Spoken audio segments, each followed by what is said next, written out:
Hey guys, welcome to our channel. So in this video I'm going to show you how to receive a Bitcoin on Cash App.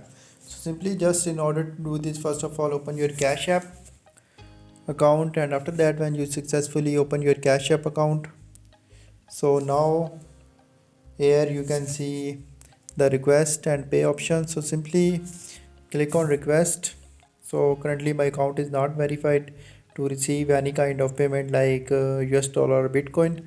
So just here you can see, like, here you can select a currency, like you can add a Bitcoin here. So like when your account is verified, you are easily to receive Bitcoin in Cash App.